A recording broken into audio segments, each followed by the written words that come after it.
Kalau ada yang mengatakan bahwa klien kami ini meminta damai, ini kan satu berita yang sesat.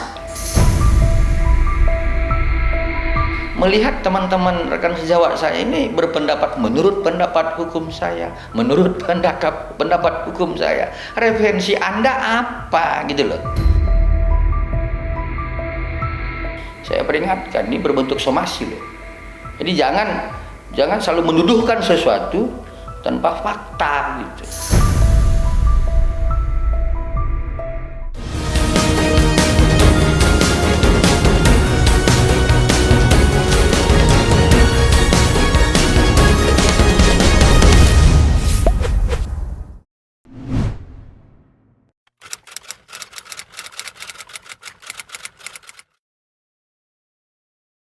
Terhadap gugatan perdana Wan Prestasi ya, yang sudah dilaksanakan tanggal 28 Mei beberapa waktu yang lalu, bahwa kami sebagai kuasa hukum dari Dr. Reza Gladys dan Dr. Altobah Mufid sebagai tergugat 1 dan tergugat 2, dalam hal ini kehadiran kami adalah berdasarkan, ya, saya mau jelaskan, berdasarkan Pasal 123 ayat 1 HIR, yaitu Heritage Island Reglement, ya. Itu harus dipahami.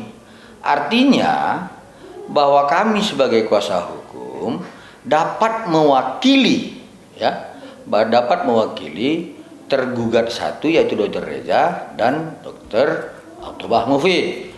Baik juga begitu dengan pihak penggugat, ya, menggunakan pasal 123 HIR ayat 1, dan penggugat juga dapat diwakili oleh kuasa hukumnya. Itu ada dasar hukumnya. Nah, jadi kalau kemudian ada penundaan sampai dengan tanggal 11 Juni 2025, itu bukan karena klien kami tidak hadir. Yaitu karena pada saat setelah majelis hakim memeriksa berkas para pihak, yaitu para kuasa hukum penggugat dan tergugat, kemudian majelis hakim meneliti dan mendalami tentang para pihak yang lain, yaitu tergugat 1 Kapolri Republik Indonesia, kemudian turut tergugat 2 dari Kejaksaan Agung, dan turut tergugat 3 adalah PT Bumi Wasesa, yang diketahui oleh majelis hakim tidak menghadiri persidangan perdana saat itu, sehingga kemudian ditunda. Ya, saya jelaskan, tertundanya sidang perdana saat itu adalah karena tidak hadirnya turut tergugat 1 Kapolri dalam hal ini, tidak hadirnya turut tergugat 2 Kejagung dalam hal ini, dan tidak hadir turut tergugat 3 PT Bumi Wasesa, bukan karena ketidakhadiran klien kami. Klien kami itu hadir dikuasakan oleh kami sebagaimana pasal 123 HIR, seperti itu. Dan kemudian kalau ada yang mengatakan bahwa klien kami ini meminta damai, ini kan satu berita yang sesat. Ini hoax, ya. Jadi klien kami sangat siap untuk menghadapi proses hukum, baik itu perkara perdata maupun perkara pidana. Ya, jadi jangan kemudian ada yang mengatakan kalau dengan hancurnya, ya menurunnya usaha dari klien kami ada niatan untuk berdamai, itu salah. Ya, yang benar adalah tahapan proses persidangan nanti ada mediasi. Itu aturan hukum, mekanisme hukum, bukan klien kami yang meminta perdamaian atau mediasi.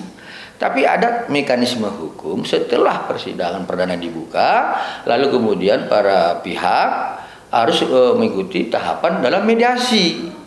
Nah, soal kemudian apakah klien kami dalam usahanya sudah menurun? Iya, saya katakan itu jelas.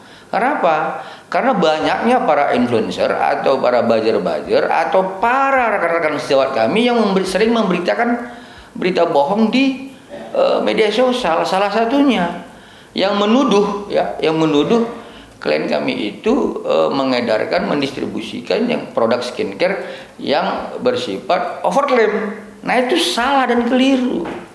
Ya, saya ingatkan seperti itu, ya.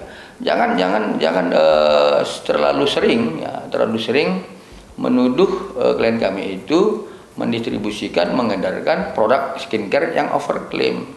Jadi terkhusus pada rekan sejawat kami ya, kalau rekan sejawat kami tidak memahami tentang turunan Undang-Undang 17 tahun 2023, kemudian PP 28 tahun 2024, Peraturan BPOM nomor 3 nomor 21 tahun 2022 dan Perpres 80 tahun 2017, jangan.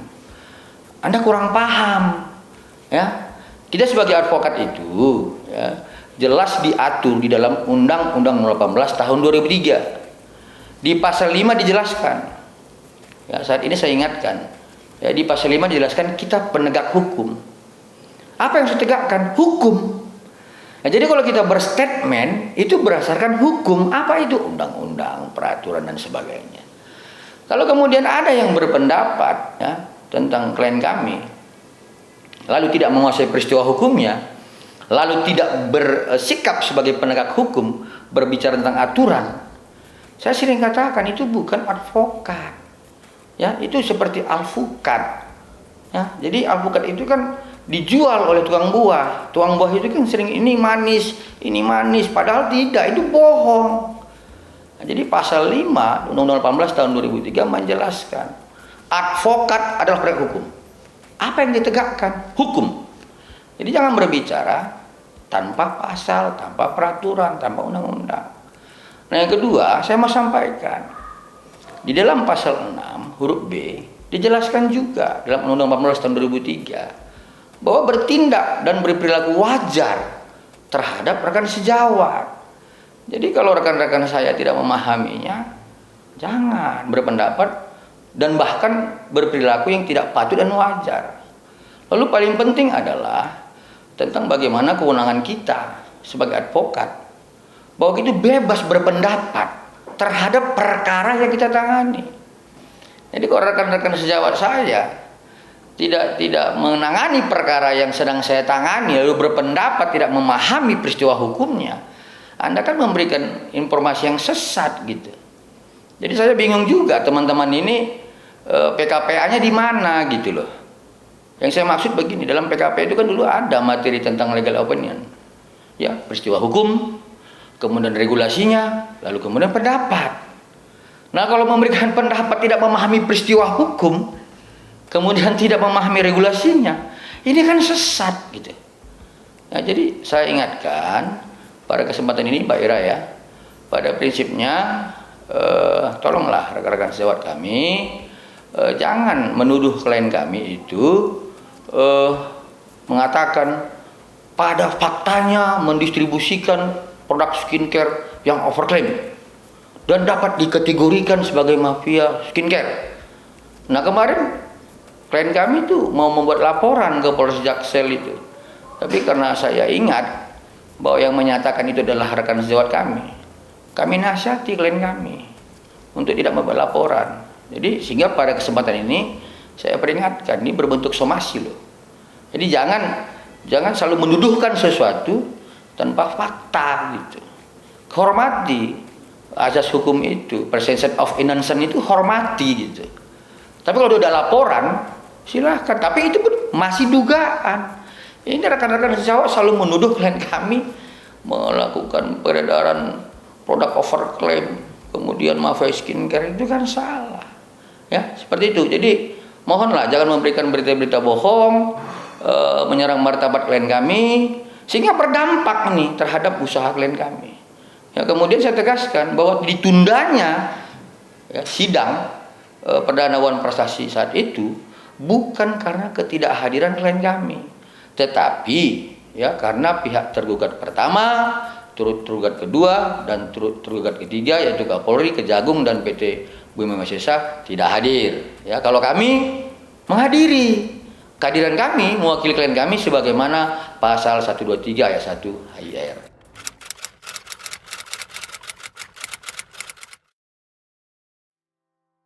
Jadi kemarin klien kami sudah menjambangi ya Polres Jakarta Selatan, tetapi karena kami ya sebagai kuasa hukumnya, penasihat hukumnya punya niat baik untuk kemudian pada saat di sekitaran Polres Jakarta Selatan kami meminta kepada klien kami untuk kita berdiskusi dulu secara informal dengan salah satu ada penyidik di sana, dan kami memberikan nasihat kepada klien kami jangan buru-buru membuat laporan.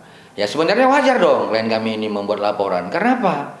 Ada buzzer, ada netizen yang berbicara di media menyerang kehormatan klien kami dengan mengatakan wajah abu-abu, dengan mengatakan bahwa kenapa takut, nggak datang dan sebagainya. Klien kami nggak takut, ya. Saya tegaskan. Bahkan klien kami itu dalam menghadapi gugatan wan prestasi ini nggak khawatir banget kok. Ya, pada prinsipnya pada saat kita berdiskusi tentang gugatan wan prestasi, yang sering kita bicarakan bukan tentang gugatannya, tapi kapan liburan ke Bangkok. Ini dia nggak takut gitu. Dia lebih sering, ayo kita kapan ke Bangkok bang, kapan begini. Jadi dia nggak khawatir. Kenapa? Karena wan prestasi ini bagi kami komedi gitu. Ya, jadi kalau kemudian kami berpendapat dengan seperti komedi, ya memang seperti itu. Kan tidak mungkin hal yang serius kami tanggapi dengan komedi. Karena kami anggap ini gugatan komedi yang tidak pembuktian secara formil mempunyai kedudukan hukum, sehingga kami tanggapi dengan komedi. Jadi kami nggak perlu takut, kan kami nggak takut. Ya jadi tolong jangan terlampau sering ya menyerang kehormatan klien kami, jangan terlampau sering memberitakan berita bohong, sehingga nanti kemudian saya tidak akan mampu lagi ya melakukan menghalang-halangi klien kami untuk laporan terhadap akun-akun atau influencer yang menyerang kehormatan klien kami. Seperti itu, Mbak Ira.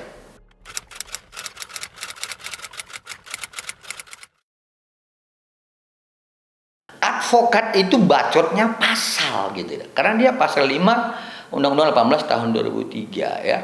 Jadi kalau ada yang berpendapat ya pendapat hukum saya gitu, nggak ada, itu kan sesat gitu.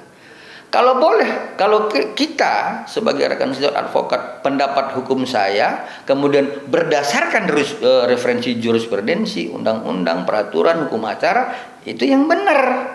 Ya, jadi kalau kemudian soal P21 bahasa penahanan itu, saya kasih contoh ya. Pendapat saya sebagai penasihat hukum Dr. Raja Gladys tentang penahanannya 20 hari ditambah 40 hari ditambah 30 hari PN1 ditambah 30 hari PN2 itu berdasarkan pasal 29 ayat 1 huruf B, kemudian ayat 2 dan ayat 3. Itu pasal 29 KUHP itu adalah pasal pengecualian terhadap pasal 24, 25, 26, 7, 28. Nah itu baru advokat gitu loh. Jadi jangan berpendapat harus begini, harus dasarnya apa gitu loh. Ini jadi lama-lama saya kan melihat teman-teman rekan sejawat saya ini berpendapat menurut pendapat hukum saya, menurut pendapat hukum saya. Referensi Anda apa gitu loh. Jadi sumber-sumber hukum itu kan ada undang-undang, ada jurisprudensi dan sebagainya. Itu harus menjadi acuan kita. Jadi jangan berpendapat hanya kemudian menjadi satu konsumsi publik sehingga sesat hukum kita seperti itu. Sama halnya juga dengan wan prestasi.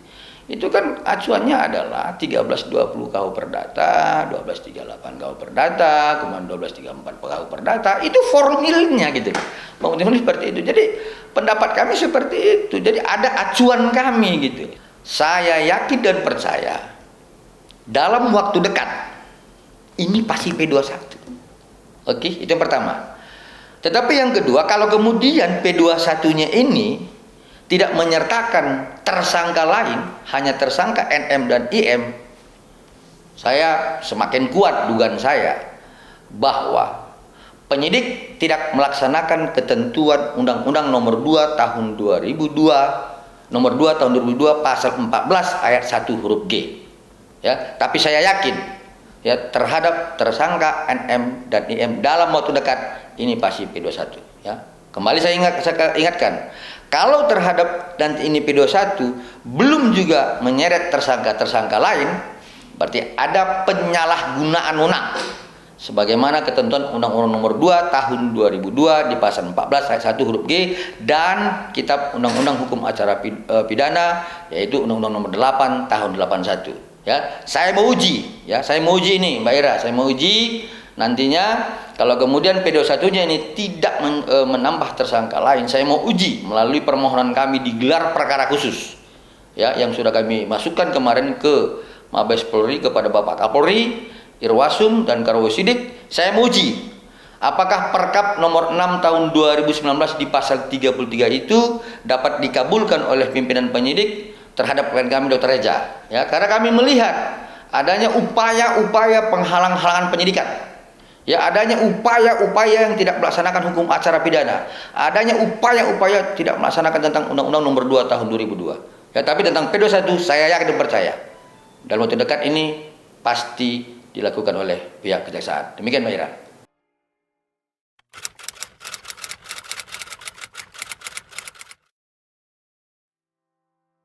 Ya, jadi begini, saya agak jadi semakin ada punya niat ini ya, ada punya niat ini untuk masukan kepada seluruh masyarakat ya. Saya punya niat untuk membongkar yang namanya penyalahgunaan wewenang oleh pihak aparat penegak hukum yang mengarah kepada abuse of power tadi ya.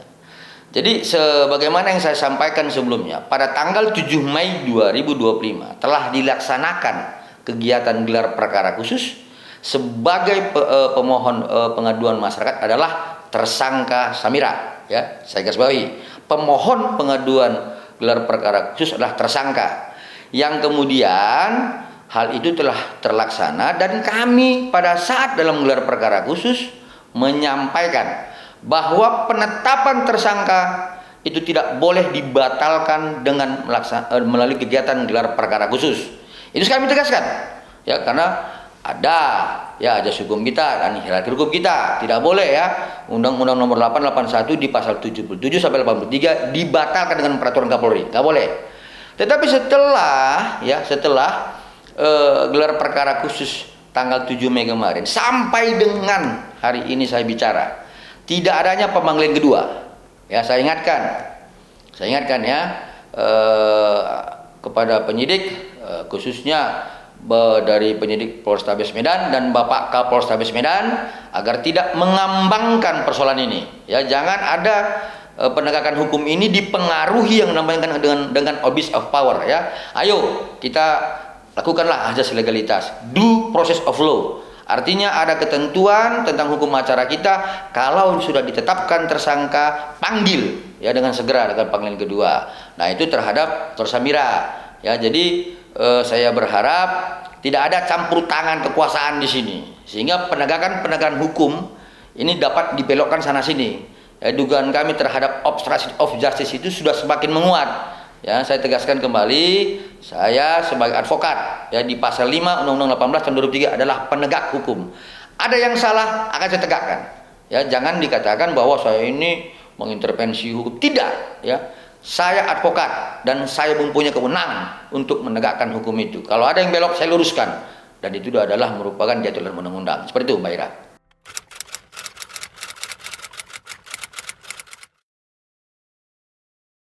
Terhadap Dr. O, sudah saya sampaikan berulang-ulang bahwa peristiwa hukum 27 Oktober, ya saya ngomong sedikit materinya ya. 27 Oktober itu ada beberapa kali percakapan. Ada 4, ya, ada 4 percakapan di situ. Ya, jadi kenapa kemudian saya menginginkan dengan tim untuk dilakukan gelar perkara khusus? Karena kami ingin mengetahui di gelar perkara khusus itu apa sebenarnya kendala dari penyidik sehingga tidak kemudian memanggil saksi O. Lalu kemudian kami ingin meminta di dalam gelar perkara khusus tersebut dibukakannya hasil uji lab forensik ya terhadap handphone inisial O, inisial S, inisial NM dan IM. Saya yakin dan percaya ini ada peristiwa yang berkaitan. Saya kata begini, Mbak Ira, analoginya ya. Saya analogi begini. Ini seandainya ini maling ayam, Mbak Ira, ya. Maling ayam. Tapi maling ayam ini jarang dong ada abuse of power di situ. Jarang ada campur tangan kekuasaan. Misal begini. Ada 4 orang pelaku. 1 orang ini menyuruh yang 2 orang pada hari Senin melakukan maling ayam pada hari Senin. Kemudian hari Selasa yang 1 orang lagi yang menyuruh ini menyuruh kemudian lagi satu orang lagi maling ayam hari Selasa. Nah pertanyaannya, kenapa yang harus dua ini tersangkain? Ya kan? Seharusnya empat ini. Kenapa? Yang menyuruh, kemudian yang maling ayam hari Senin, kemudian yang maling ayam hari Selasa. Nah, bagaimana cara pembuktiannya?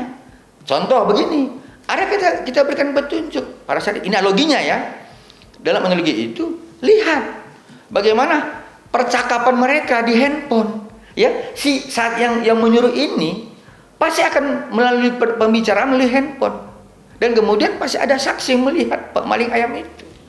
Jadi kalau terhadap yang saya analogikan ini, saya yakin dan percaya keempat maling ayam ini pasti masuk penjara. Kenapa? Ini kan kasus maling ayam. Jadi tidak ada kekuasaan di situ campur tangan. Jadi janganlah kemudian penegakan hukum ini keras ke bawah, tapi lemah terhadap yang adanya abuse of power. Seperti itu Mbak Ira.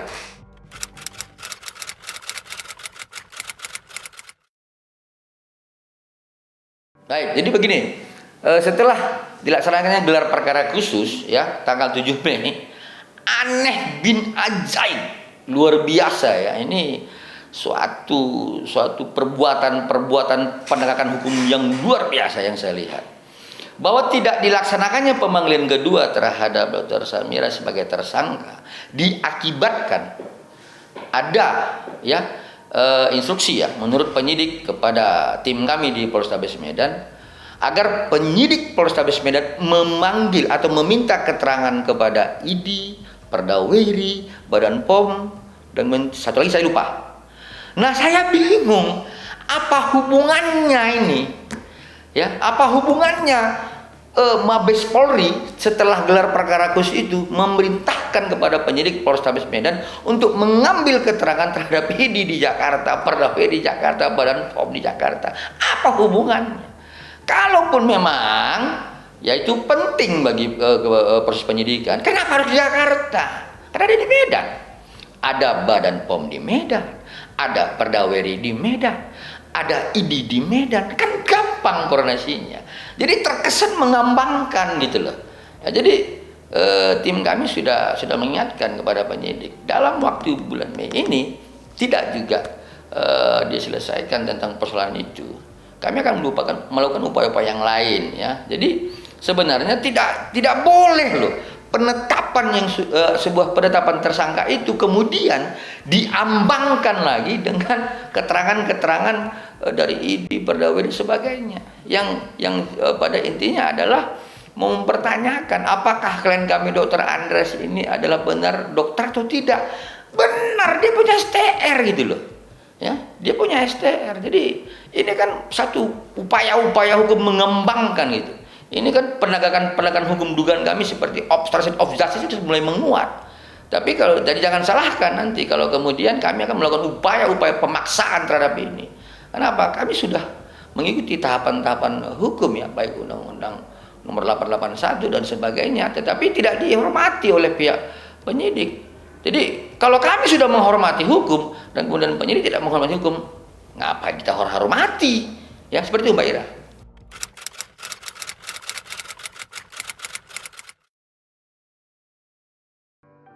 Ya, jadi secara umum ini general ya, tetapi secara spesifiknya terhadap yang menyatakan, yang menuduh klien kami itu mengedarkan produk skincare yang bersifat overclaim dan menuduh klien kami itu adalah mafia skincare. Itu pertama. Yang kedua, terhadap praktisi hukum yang kemudian memberikan berita-berita ya bohong ya, menyerang martabat klien kami dengan ditundanya persidangan saat itu akibat ketidakhadiran klien kami. Dan kemudian ada juga yang menyatakan bahwa ketentuan P21 itu adalah berdasarkan hal-hal yang tidak berdasarkan hukum ya. Secara spesifik itu, tapi secara generalnya saya sampaikan kepada kasih jawab saya, ayolah, kita kan udah pernah sebelum sumpah kan PKPA dulu gitu loh. Ada di materi PKPA kan, materi legal opinionnya kan ada gitu. Nah di situ kan ada peristiwa hukum, regulasinya, baru pendapat gitu loh. Dan kemudian ingat pasal 5 Undang-Undang 18 tahun 2003 ya, kita adalah penegak hukum. Kalau berpendapat itu berdasarkan pasal undang-undang. Kalau nggak pasal itu ya namanya ya seperti pedagang alpukat. Jadi gitu dia. Lanjutannya ya kalau saya berpendapat terhadap klien kami, ya itu kan bebas karena saya sedang menangani perkara klien kami. Karena kami menguasai peristiwa hukumnya. Kami menguasai prosedur-prosedur tahapan-tahapannya gitu. Nah, rekan-rekan kan tidak memahaminya gitu. Jangan sembarangan berpendapat gitu. Dan kemudian saya mau nyampaikan begini. Kenapa saya tidak membongkar keseluruhan tentang materialnya, hanya formilnya selama ini? Karena pada intinya kan kami advokat itu diwajibkan menjaga kerahasiaan klien kami gitu. Jadi mohonlah. Jadi saya juga ini Mbak Ira kan sering, teman-teman media kan sering juga minta pendapat saya bagaimana tentang soal pertikaian tulang saya Hotman Paris dengan Laiku Rasbana Sution, RK dan sebagainya. Kan teman-teman media sering minta pendapat saya, tapi saya tidak mau kasih pendapat karena itu bukan perkara yang saya tangani. Ya, kemudian saya tidak menguasai peristiwa hukumnya. Akhirnya itu sesat gitu loh. Jadi ya kalau kita mau pansus ya pakai akal sehat lah. Fakta hukum lah seperti itu. Ya, jadi kalau misalnya akan mau juga menguji kemampuan saya sebagai yang di framing pengacara kampung, ayo juga gitu. Tapi ingat, ayo kita berbicara tentang pasal undang-undang, jangan soal debat kusir gitu. Karena kita advokat. Ya, tapi kalau masyarakat ya saya benarkan mereka itu berpendapat tidak pakai dasar hukum, tapi advokat itu setiap berpendapat harus berdasarkan fakta hukum. Seperti saya sampaikan sebelumnya, ini adalah peringatan saya, somasi saya kepada rekan-rekan sejawat ya, agar tidak menyerang kehormatan klien kami, agar tidak menuduh klien kami, agar tidak membuat berita bohong terhadap klien kami. Ini somasi kami dari media cumi-cumi ya. Jadi kemarin kami sebagai penasihat hukum dan kuasa hukum ya dalam perdata, penasihat hukum dalam pidana itu dibedakan juga, harus paham advokat ini. Penasihat hukum di pidana, kuasa hukum perdata itu paham juga gitu ya. Jadi kami memberikan nasihat dan saran hukum kepada klien kami, sudah jangan dilaporkan dulu. Biarkan nanti kami akan memperingatinya, mensomasi melalui media yang selama ini bekerja sama dalam memperjuangkan hak saudara. Saya bilang gitu kepada klien kami. Nah, lalu klien kami menghormati dan mendengarkan apa yang kami sampaikan. Tapi kalau kemudian terus dilakukan, ya jangan lagi nanti disalahkan klien kami. Sedikit-sedikit lapor, sedikit-sedikit lapor, sedikit. Jadi, ya siapa sih yang tahan diserang kehormatannya? Terus direndahkan martabatnya, disebarkan berita bohong gitu. Nah itu kan siapapun tidak akan mampu menahan itu secara terus menerus. Tapi untuk sementara ini kami masih mampu menahan rasa keinginan klien kami untuk membuat laporan terhadap rekan-rekan sejawat saya dan terhadap para influencer yang sudah pernah melakukan menyerang martabat klien kami dan membuat berita bohong. Seperti itu Mbak Ira. Selain daripada pemberitaan bohong terhadap produk klien kami yang dinyatakan overclaim, berbahan dan sebagainya, ya kemudian ini kan mengganggu kesehatan mental klien kami gitu. Ya, jadi sehingga kemudian dalam melakukan usahanya, klien kami ini kan terganggu karena kesehatan mentalnya dia lemah, karena ada apa? Dihujat terus di media sosial. Akhirnya apa? Ini mengakibatkan aktivitas dia dalam berusaha dan aktivitas dia sebagai profesi dokter ini menurun. Nah, salah satu faktor selain dituduh produk dia overclaim oleh para netizen, influencer dan rekan sejawat kami, ya salah satu juga faktornya adalah kesehatan mental dia. Jadi jangan nanti kemudian setelah ini kami akan melakukan perbuatan melawan hukum 1365 KUH Perdata. Anda semua akan kami laporkan dan kami gugat gitu. Jadi tolonglah, ini klien kami korban gitu loh, korban. Jadi kalau siapa saja yang bisa membuktikan bahwa produk klien kami itu adalah overclaim, jangan ngomong di media, jangan. Tapi kalau misal mau belajar tentang overclaim, notifikasi, ayo undang saya akan ajari gitu loh. Jadi biar struktur hukumnya jelas gitu. Jadi jangan hanya berpendapat sembarangan. Seperti itu Mbak Ira.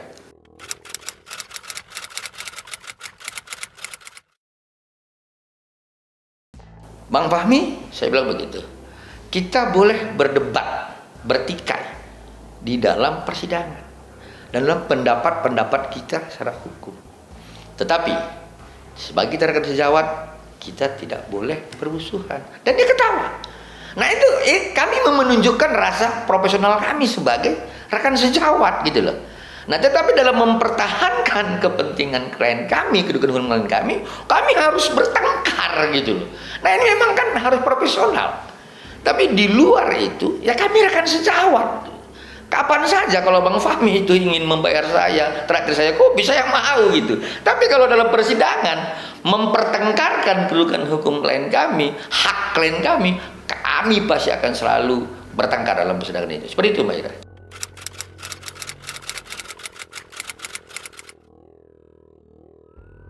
Saya yakin dan percaya dalam waktu dekat ini ya itu akan berproses dan P21.